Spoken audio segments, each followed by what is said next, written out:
नमस्कार, स्वागत है आपका। आप देख रहे हैं CNBC आवाज़। मैं हूं मनीषा गुप्ता और हम यहां पर कामाख्या गोल्ड आउटलुक में हैं, जहां पर हमारे साथ दिग्गज ज्वेलर्स जुड़ रहे हैं जो हमें ये बताएंगे कि आने वाले मार्केट्स में यहां पर क्या एक्सपेक्टेशंस हैं।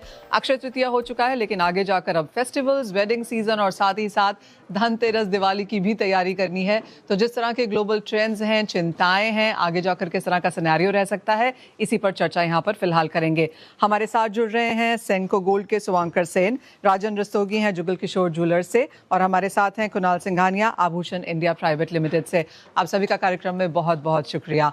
शुभांकर, आपसे पहले जानना चाहेंगे, जिस तरह की मार्केट है जहां पर ऐसा लगता है कि स्टडेड ज्वेलरी की डिमांड बढ़ती हुई नजर आई है, जो पीछे डिमांड ग्रोथ हमने आते हुए देखी है वो स्टडेड की है, किस तरह से आप ये डेटा देखते हैं? और पिछला क्वार्टर काफी बेहतरीन रहा। राइट, हम लोग पिछला क्वार्टर और अभी जो अक्षय तृतीया भी रिसेंटली हुआ है वहाँ पे देखे कि हम लोग का डायमंड ज्वेलरी में ऑलमोस्ट 20-22% का ग्रोथ दिखा। अब कारण क्या है? अगर हम लोग कंज्यूमर के बिहेवियर के ऊपर जाए, आई थिंक गोल्ड का प्राइस जिस हिसाब से लास्ट ईयर ऊपर बढ़ता गया, तो लोगों का एक थॉट था कि गोल्ड तो खरीदना है, मगर डेली वेयर, एवरीडे वेयर या शादी ओकेशन के लिए अभी गोल्ड का प्राइस मोटा मोटी स्टेबल हो गया है।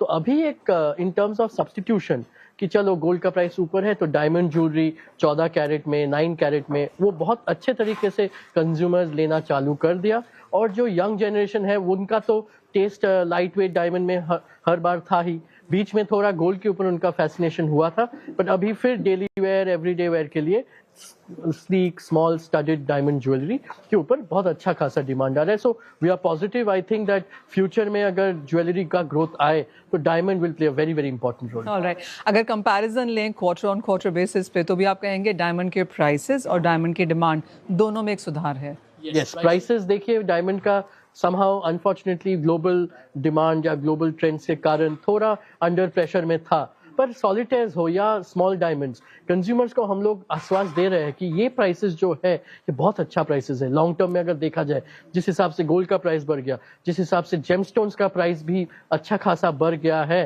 तो अगर अभी डायमंड ना खरीदे, कब बढ़ जाएगा तब ये ट्रेन मिस ना हो जाए। Right, absolutely.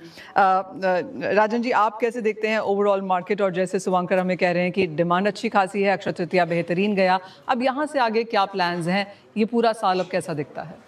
देखिए, अब जिस तरह से गोल्ड के प्राइस स्टेबल हुए हैं और डायमंड के प्राइस बहुत रिजनेबल हुए हैं, तो उससे डायमंड के लिए बहुत अच्छा चांस है। लोगों को अच्छा डायमंड परचेज करने के लिए, जो लोग सोचते थे कि मैं डायमंड लूं, कैसे लूं, तो अब उनके लिए गोल्ड के कंपैरिजन में डायमंड के ऊपर जाना ज़्यादा इजी हो गया है। और ट्रेंड जो ग्लोबल लेवल, जैसे शुभांकर भाई ने बताया, इस समय यंगस्टर्स का और सबका ट्रेंड डायमंड स्पार्कलिंग है, टोकन ऑफ लव है, डायमंड इज फॉरएवर। तो कहीं ना कहीं हर बच्चे की, हर लेडी की एक इच्छा होती है, या आजकल लड़कों की भी देखिए एक इच्छा होती है कि उसके पास एक हीरा होना चाहिए। और अच्छे हीरे की डिमांड डे बाय डे बढ़ रही है और डायमंड का फ्यूचर बहुत अच्छा दिख रहा है। और आगे वाला जो आने वाला मार्केट है, प्राइस कॉन्शियस मार्केट की वजह से जो 9 कैरेट 14 कैरेट गोल्ड में डायमंड स्टडेड ज्वेलरी आने लगी और कलर स्टोन के साथ, तो उससे वेरिएशन आ गया है, ड्रेसिंग का लोगों का सेंस चेंज हुआ है। और कहीं ना कहीं इंटरनेशनल मार्केट में हम लोग अच्छे से कम्पीट कर रहे हैं। तो ओवरऑल सिनेरियो को अगर हम ग्लोबल लेवल से लेके डोमेस्टिक में देख रहे हैं, तो it's a very good trend. Geographics आप कैसे देखते हैं? कहाँ पर ज़्यादा मांग निकल के आ रही है? डेमोग्राफिक्स कैसे हैं? क्या यंगर लोग ज़्यादा ज्वेलरी या डायमंड खरीद रहे हैं?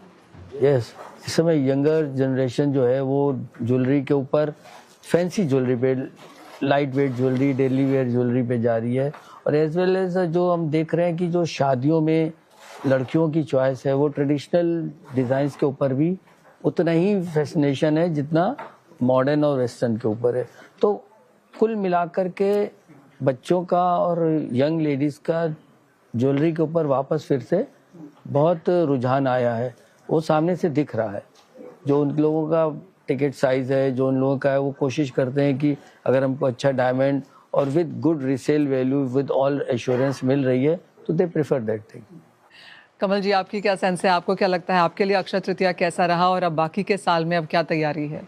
मार्केट पहले से बहुत अच्छा हुआ है, और क्योंकि बंगाल में इलेक्शंस हैं तो थोड़ा पड़ोस राज्य होने से कुछ फर्क पड़ा है हम लोगों को भी, बट चीज़ें बहुत अच्छी निकल कर के आ रही हैं। प्राइस स्टेबल हो रहे हैं, काफ़ी अच्छे, और यंगस्टर्स और मिड एज सब तरह के कस्टमर्स हैं। शादियां बहुत हैं, तो हम लोगों को फ्यूचर अभी अच्छा ही दिख रहा है।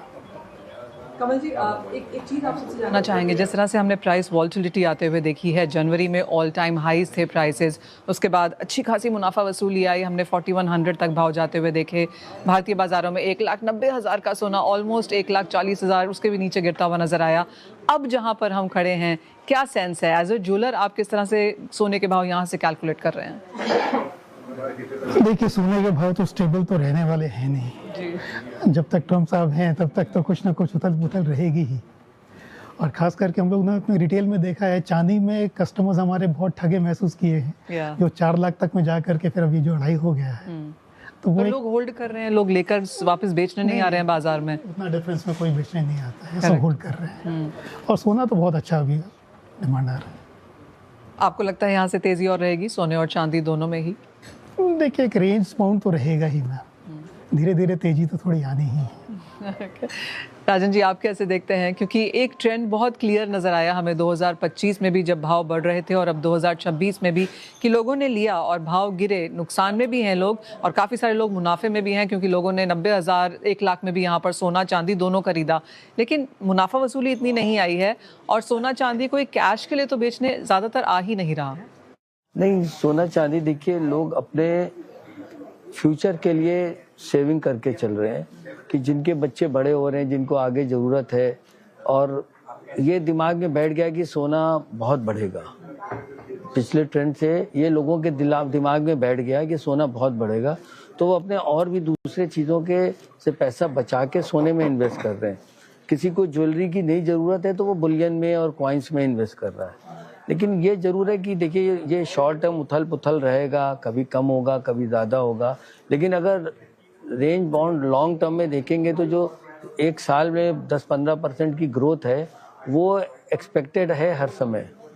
और इतना उथल पुथल को हेज करने के लिए लोग अपना पैसा उसमें लगा रहे हैं, तो सोने में बहुत डाउन साइड के ऊपर तो नहीं दिख रहा है, लेकिन अब अभी बहुत ऊंचा होता हुआ भी नहीं दिख रहा है, लेकिन ये रेंज बाउंड रहेगा है लेने का, आपको लगता है लॉन्ग टर्म? हाँ, जब स्टेबिलिटी आएगी तभी कस्टमर निकलता है। जब उथल पुथल होती है तो सब रुक जाते हैं, खासतौर से डाउन साइड मार्केट में तो कस्टमर निकलता ही नहीं है। जब डाउन जा करके थोड़ा अप तरफ जाता है तब सब निकलना शुरू होते हैं। कमल जी, आपने ये एक चीज़ देखी है, ट्रेंड देखा है बाजार में कि नए लोग आके जो सोना चांदी खरीदते हैं, एक तो लॉयल कस्टमर्स होते हैं, पुराने हैं, जो आपको पता है कि हाँ हर धनतेरस हर अक्षय तृतीया मेरे पास आ ही जाएगा, लेकिन जिस तरह से सोना सडनली अब सबकी आंखों में आया है, नए खरीदार ज्वाइन हुए हैं। ये आपका बहुत अच्छा सवाल है। जो लोग बिल्कुल भी सोने को मतलब जो डेड एसेट मानते थे ना, देखते भी नहीं थे, अभी सब चाहते हैं कि उनके बास्केट में 20% पोर्टफोलियो में 20% सोना रहे। तो ये बहुत बड़ा चेंज है। बुलियन भी लोग ले रहे हैं, ज्वेलरी भी ले रहे हैं लोग। ये बहुत बहुत बड़ा चेंज है। जो हम लोग जो देखते थे कि पढ़े लिखे लोग जो सोने की तरफ रुझान कम है, उल्टा वो लोग ज़्यादा बाई कर रहे हैं। उनके पास पैसा भी है, बड़ी क्वांटिटीज भी हैं। राजन जी, आपने भी देखा है ये? जी बिल्कुल सही बात है। एक तो सबसे बड़ी बात ये आई है कि एक तो रिटर्न्स बहुत अच्छे मिले, और दूसरी अब जो पॉलिसीज से हम लोग इंडस्ट्री में ज्वेलरी को सेल कर रहे हैं या गोल्ड को, तो उसमें ट्रांसपेरेंसी आई है, तो कंज्यूमर का ट्रस्ट बहुत बढ़ा है और उसको अच्छी क्वालिटी मिल रही है। और जितने भी जिम्मेदार ज्वेलर्स हैं वो खास तौर से ये ध्यान रखते हैं कि चाहे डायमंड हो, चाहे गोल्ड हो, चाहे सिल्वर हो, तो वो एकदम ऑथेंटिक चीज़ मिले और कस्टमर को फुल कॉन्फिडेंस से रहे कि उसका पैसा उसमें सेफ है। तो इसमें गवर्नमेंट का भी बहुत अच्छा वो प्रयास रहा है और पूरी ज्वेलरी इंडस्ट्री ने उसको सपोर्ट किया है, तो इसके बहुत अच्छे रिजल्ट्स आ रहे हैं। इसीलिए आप देखिए कि हर शहर में नए नए शोरूम्स खुलते ही जा रहे हैं, तो ये ट्रस्ट है लोगों का। अंकर, आप कैसे देखते हैं मार्केट यहाँ पर चेंज होता हुआ, नए लोग आना, यंगर लोग आना, परचेजिंग पावर, सेल्फ परचेज? तो एक चीज़ तो है, यंगर जनरेशन जो पहले गोल्ड को उतना अट्रैक्टिव नहीं मानते थे, इस लास्ट 3-4 साल में सब इक्विटीज में ज़्यादा फोकस करते थे, तो अभी उनको ये रियलाइज हुआ कि नहीं, गोल्ड भी कभी कभार अच्छा रिटर्न्स दे सकता है। क्योंकि हम लोग जब ज्वाइन किए थे 2007-8 में, हम लोग एक क्राइसिस देखे थे और एक गोल्ड में जंप आया था, वो 10 साल तक उसका सेंटिमेंट से चला। बट अभी ये जो ऑलमोस्ट 15 से 20 साल क्रॉस हो गया 2007, so this is a new generation who has come, उनके लिए ये क्राइसिस देखना, गोल्ड में जंप होना इम्पोर्टेंट था, तो उनका फेथ इन किसके ऊपर बढ़ा। इसीलिए यस मे बी वो लोग 9 कैरेट 14 कैरेट खरीद रहे हैं डायमंड ज्वेलरी में, या तो प्लेन गोल्ड भी ले रहे हैं, इन कॉइन्स एंड बार्स ले रहे हैं, मगर उनको मालूम है कि गोल्ड जो मैं ले रहा हूँ ये लॉन्ग टर्म में मेरे लिए सेविंग्स के तौर पे काम करेगा। So that is a very good thing. Other than that yes, जो HNIs थे वो लोग पहले बहुत सारे इन्वेस्टमेंट करते थे, रियल एस्टेट और बहुत सारे चीज, we can actually feel that नहीं, अभी अच्छा खासा उनका इंटरेस्ट है गोल्ड सिल्वर कमोडिटीज में भी इन्वेस्ट करके रखना। तो आई थिंक जैसे सर ने बताया कि बहुत सारे ऑल ओवर द कंट्री में नए नए स्टोर्स ओपन हो रहे हैं, नए नए ज्वेलर्स कर रहे हैं, फ्रेंचाइजीज ग्रो कर रहे हैं स्मॉलर टाउन्स में, तो ये एक अच्छा अपॉर्चुनिटी आई थिंक बिजनेस के लिए हो रहा है। आप शिवांकर, अगर हम ओवरऑल जिस जैसी मार्केट है फिलहाल यहाँ पर, और ऑफ कोर्स स्टोर एक्सपेंशंस की बात हम यहाँ पर करेंगे, लेकिन जहाँ तक शेल्फ एक्सपेंशंस की बात है, क्या जूलर्स ने भी यहाँ पर कॉइन्स बार्स रखना शुरू किया? बिकॉज एक इन्वेस्टमेंट डिमांड में हमने ग्रोथ आते हुए देखी। देखिए I think jewellers coins and bars always रखता था, बट अभी उतना फ्रंट में आके बेचने में उतना इंटरेस्ट नहीं लेते थे, तो अभी तो डिमांड कस्टमर के तरफ से आ रहा है। तो I think on an average हर एक ज्वेलरी कंपनी में 8 से 10% मिनिमम कॉइन्स एंड बार्स का सेल तो हो ही रहा है। जो पहले कितना था? पहले 4-5% से ज्यादा नहीं था, वो डबल हो गया। I think we all should agree in that way. तो उस हिसाब से वो रखना इम्पोर्टेंट है, क्योंकि लोग को ऐसा है कि अभी प्राइस नीचे आ गया तो अभी खरीद ले, मे बी वो ज्वेलरी बाद में खरीदेंगे, मे बी बेटी का शादी 3-4 साल बाद है तो अभी ज्वेलरी नहीं खरीद के कॉइन्स एंड बार्स खरीद के, ऐसे करके बहुत तरीके से लोग आ रहे हैं और सेविंग्स के तौर पे खरीद रहे हैं। ऑलराइट, वेल ये तो बात हुई फिलहाल के मार्केट ट्रेंड्स की, लेकिन एक छोटे से ब्रेक के लिए रुकेंगे। जब लौटेंगे तो जानेंगे, जैसे बात की स्टोर एक्सपेंशंस की, नए इनोवेशंस क्या हैं, क्या डिजाइन्स हैं, कस्टमर यहाँ पर कितना स्मार्ट है, उसको डील करने के लिए bespoke चाहिए, कस्टमाइज चाहिए, स्टैंडर्डाइजेशन चाहिए, इन सब डिटेल्स पर बात करेंगे इस ब्रेक के बाद।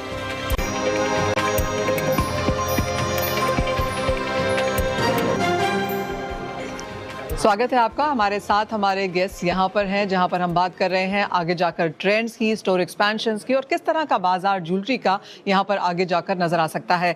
हमारे साथ कुछ नए मेहमान जुड़े हैं, श्रेयांश कपूर हैं, विकास सोनी जी हैं, शुक्रिया एंड स्वागत है आपका यहाँ पर कार्यक्रम में आने के लिए। श्रेयांश, आपसे स्टार्ट कर लेते हैं। डायमंड में तेजी है, इन्वेस्टमेंट अच्छी खासी है, अक्षय तृतीया अच्छा गया, अब आगे का साल यहाँ पर थोड़ा सा बेहतर लगा रहा है। आप कैसे देखते हैं, क्या प्लान्स हैं अब इस साल के लिए, किस तरह की डिमांड एक्सपेक्टेशंस है स्पेशली डायमंड्स के लिहाज से? नमस्कार Manisha ji, so glad to be a part of this panel and अपनी लास्ट टाइम भी चर्चा हुई थी, तो मैंने हमेशा ही डायमंड को मैं हमेशा फोकस करता हूँ। और एक मैं बताते हुए बहुत खुशी है मुझे कि इस बार की अक्षय तृतीया में डायमंड का sale has gone up by 20% vis a vis last year. And मुझे लगता है लोगों को एक बहुत बड़ा फर्क समझ में आ गया है कि आज आप डायमंड ज्वेलरी अगर आप उठाएंगे स्पेशली 18 कैरेट की, तो उसमें 55 to 58% की अब गोल्ड वैल्यू आ रही है and reminder is only the reminder of diamond and making. तो ये फर्क लोगों को समझ में आ गया and diamond is very affordable now compare to the gold. तो ये अच्छा उसमें जंप हुआ है इस बार की अक्षय तृतीया मैंने देखा, और आगे भी मैं एक्सपेक्ट करता हूँ कि डिमांड काफी अच्छी इसमें बढ़ती जाएगी, specially if you look at even 18 के साथ साथ 14 carat and also 9 carat of diamond jewellery. लोग डिमांड कर रहे हैं, लोग 9 कैरेट्स खरीद रहे हैं because again of the affordability, specially people let's say even a gifting carat लेता हूँ, गोल्ड 9 कैरेट ले लेता हूँ, ऐसा क्या होता है गिफ्टिंग में, जैसे किसी का बजट 25,000 रुपए है तो 25,000 रुपीज में बहुत हल्का सामान गोल्ड का आ पाएगा। 25,000 में डिसेंट सामान आपको इयरिंग, अच्छे इयरिंग के रूप में देख लीजिए, रिंग के रूप में देख लीजिए, एक पेंडेंट के रूप में देख लीजिए, आपको आराम से डायमंड ज्वेलरी में वो नीड फुलफिल हो जाती है। You still giving precious real goods, real diamond and real gold with hallmark and all that. Okay, आगे जाकर अब यहाँ पर क्या प्लान है इस साल के लिहाज से? अगर हम पूरा ग्लोबल सिनेरियो देखें, इंडियन मार्केट्स की एक सेंस आने लगी है कि इस तरह से अगर अनसर्टेनिटी चलती रहेगी तो क्या प्लान, क्या थॉट प्रोसेस, क्या स्ट्रैटेजी है? सो गोल्ड के साथ साथ obviously India's first love is always gold, but I am happy to say कि the demand of diamond has come back. तो जो कस्टमर की तरफ से भी अब डायमंड की फिर से आ रही है, स्पेशली हम लोग तो कानपुर को बिलोंग करते हैं, बहुत ट्रेडिशनल सिटी है, वहाँ पे भी आप समझिए अगर किसने पूरी भी गोल्ड ज्वेलरी ली है तो अपनी वेडिंग की रिंग वो डायमंड की लेगा। So that is the eternal promise. And again, another good news is कि now that confusion between natural and man-made lab-grown diamond has removed. अब कोई भी कंफ्यूजन रह नहीं गया है लोगों के मन में, उसको समझ में आता है और उसे प्राइस पता है। विकास जी, आप कैसे रीड कर रहे हैं करंट ट्रेंड्स को, और आपकी क्या सेंस है आगे जाकर यहाँ पर कैसे रह सकते हैं गोल्ड प्राइसेस और किस तरह की ज्वेलरी डिमांड निकल कर आएगी? नमस्ते Manisha ji, thank you for और giving the opportunity to speak on this show. Definitely मुझे ऐसा लगता है कि आगे जाके गोल्ड का जो मार्केट है बहुत अच्छा रहने वाला है, और जो अक्षय तृतीया की डिमांड हमने देखी है, जो एक्सपेक्टेशन से इस बार अच्छी गई है काफ़ी जगह, और उस हिसाब से लोगों का जो ट्रस्ट, जिस हिसाब से गोल्ड प्राइसेस बढ़ रहे हैं और जो अभी अफोर्डेबिलिटी ज्वेलरी जो है वो सब के हिसाब से बहुत अच्छा मुझे फ्यूचर लग रहा है। और हालांकि जैसे श्रेयांश जी ने कहा, अब लैब ग्रोन और मैन मेड और जो नेचुरल डायमंड है उसका डिफरेंस लोगों को एक्चुअल में समझ में आ गया है, और जो चीज़ एक इटर्नल प्रॉमिस जैसे ये बोल रहे थे, वैसे ही एक कमिटमेंट जो होती है ना, वो एक बहुत बड़ी चीज़ होती है। You are committing your natural love, so how can you commit it with a fake diamond. दोनों चीजों की अलग अलग मार्केट्स हैं। अलग बात है। तो एक लैब ग्रोन जो बोलते हैं कि it's like a test tube baby, it's not like a test tube baby. The woman is not so happy with the test tube baby, she is always happy with the natural baby. तो naturally जो चीज होती है ना वो naturally होती है। तो नेचुरली जो हजारों साल से डीप अर्थ क्रस्ट में प्रोड्यूस हुआ है और उसकी एक नेचुरल ब्यूटी है, रेयर है, तो वो रेयरिटी कभी डायमंड की खत्म होने वाली नहीं है। और आज के समय में जिस हिसाब से डायमंड के प्राइसेस आ गए हैं और उसके हिसाब से बहुत एफोर्डेबिलिटी है, और अब 1 कैरेट का अच्छा हीरा 1.5-2 लाख रुपए में अब इजीली अवेलेबल है। सो मुझे तो लगता है मार्केट बहुत अच्छा रहने वाला है। और स्पेशली इस अक्षय तृतीया में मैंने पर्सनली ये देखा है कि जो जेनजीज है, they are not going for the lab grown diamond, they actually need the natural diamond. They are moving to it. Okay, I don't want to buy a 1 carat, my pocket is allowing me 50 cents, so give me 50 cents, but I don't want to go for lab grown. Okay, तो aspirational value of course यहाँ पर markets में काफ़ी ज़्यादा है। सो अगर आप इससे कैसे रिएक्ट करेंगे, बिकॉज दोनों ही मार्केट्स यहाँ पर अच्छी हैं, नेचुरल ऑफ कोर्स काफ़ी स्ट्रांगली वापस लौटा है। नहीं, मैं तो बोलूँगा कि कंज्यूमर को हर वैरायटी चाहिए। आज हम लोग अपने स्टोर में गोल्ड भी रख रहे हैं, सिल्वर भी रख रहे हैं, फैशन ज्वेलरी, प्लैटिनम, डायमंड्स तो है ही, तो अपना जो अलग ब्रांड से lab grown, so lab grown is become more of a fashion. आज किसी को ज्वेलरी चेंज करना हो, तरह तरह का पहनना हो, so then it is having its own space. और नेचुरल जो है वो इटर्नल है, वेडिंग्स या कोई स्पेशल गिफ्टिंग, स्पेशल कारण के लिए नेचुरल रहेगा। और अभी तो जैसे एवरीडे वेयर, डेली वेयर के लिए अगर उस हिसाब से देखा जाए, सो नेचुरल और लैब ग्रोन में ज्यादा फर्क है नहीं। Natural diamonds have become so affordable, so हम लोगों का जो एवरलाइट या जो डेली वेयर 15-20 हजार 9 कैरेट होके और अफोर्डेबिलिटी इन दैट ज्वेलरी बहुत अच्छा हो गया। So everyone will have own space, but we are confident that natural diamond का ग्रोथ बहुत अच्छे तरीके से होने वाला है। और लैब ग्रोन का बेस ही इतना छोटा है, तो कुछ भी हो तो वो ग्रोथ ही देखता है। वही आपसे ये भी जानना चाहेंगे कि आपके अपने क्या प्लान्स हैं अब यहाँ से आगे जाकर, जिस तरह का ये साल है, कॉर्पोरेट सब इसमें एंटर कर रहे हैं, रीजनल प्लेयर्स तो मशरूम हो ही रहे हैं, चेन प्लेयर्स अपने आप को और एक्सपैंड कर रहे हैं, तो कैसा नजर आता है ये करंट फाइनेंशियल ईयर? देखिए, अभी लास्ट 1 साल में गोल्ड का प्राइस जिस हिसाब से डबल हो गया, सो एक शोरूम ओपन करने के लिए जो इन्वेस्टमेंट्स है in terms of monetary terms, तो डबल हो ही गया है। आप क्या कुछ ऑप्टिमाइज करो, स्टॉक को कुछ रिड्यूस करो ताकि एग्जैक्टली जो बिके उस हिसाब से ही माल रखो, फिर भी एक इन्वेस्टमेंट है। So we will continue with a very planned manner कि स्टोर ओपन करना पड़ेगा। कमिंग ईयर में we are expecting around 18 to 20 stores, कुछ ओन स्टोर्स रहेंगे, कुछ फ्रेंचाइजीज रहेंगे, और ऐसे करके टायर 2, 3, 4 टाउन्स में एक्सपेंशन का प्लान है। और जो smaller lower ticket size items है उसको लेके we will try to focus more कि स्मॉल फॉर्मेट स्टोर का अगर कुछ ऑप्शन मिले, वो मॉल्स में हो या हाई स्ट्रीट में हो, so that also will become a very very important thing. क्योंकि वेडिंग्स में लोग हैवी ज्वेलरी लेंगे या धनतेरस में या अक्षय तृतीया में, स्पेशल ओकेशंस में, but throughout the year I think all the jewellers are seeing कि small ticket size items is where will the footfalls keep coming in. So उसके ऊपर फोकस तो करते जाना चाहिए। आपका क्या प्लान है? पंकज जी बोल रहे थे, I completely relate to him on that front की light jewellery something which is quite upcoming, और इंडिया में मुझे लगता है it's one category which can grow a lot more. आपको याद होगा हम लोगों ने बात करी थी लास्ट टाइम, हम लोगों ने 2 नए शोरूम्स खोले जिसका नाम शी बाय काशी दिया, and I'm happy to share that now it's been almost 4 months now and the response has been very good. So based on the success of this, we are looking to even add more stores in the coming year ahead, and this small format is good because जैसे शुभंकर जी बोल रहे थे, easy on the pocket, gold का price बहुत महंगा हो गया, तो अगर हम प्योरली सिर्फ गोल्ड ज्वेलरी रखते हैं तो बहुत महंगा पड़ता है कोई भी रिटेलर के लिए एक्सपैंड करने में. But thankfully diamond price are stable and they not that high, so the investment value is good. And also same thing कि अब 9 कैरेट एंड 14 कैरेट में हमारा इन्वेस्टमेंट पॉकेट साइज कम हो जाता है, बिकॉज डायमंड कंटेंट ज़्यादा विज़-अ-वी होती है to gold in the lower carat, especially 9 carat की अगर हम बात करें. So that's something I think look forward to, but our focus is always real. So 100% natural, 100%. Our promise is real. So again, no contradict to him, but promise is 100% real, 100% natural, 100% hallmark, and 100% money back. So that's our promise. विकास जी, एक बड़ी clear सी बात है कि कोई भी आप diamond लो वो certified है. गोल्ड आप चाहे 18, 14, 9 कैरेट ले रहे हो, हॉलमार्क्ड है. तो क्लियरली वैल्यू फॉर मनी सामने वाले को in sense of trust and certification सही बैठती है. ये एक चीज काम कर रही है. डेफिनेटली हॉलमार्क की वजह से जब गवर्नमेंट ने 22 के बाद 18 के बाद में फिर 14 और 9 कैरेट जब हॉलमार्किंग का परमिशन दिया, तो लोगों को एक ट्रस्ट है कि what I am buying and that I am getting. So definitely उसमें कोई प्रॉब्लम नहीं है अब. और सर्टिफाइड डायमंड्स होने से तो वैसे भी कोई दिक्कत नहीं है.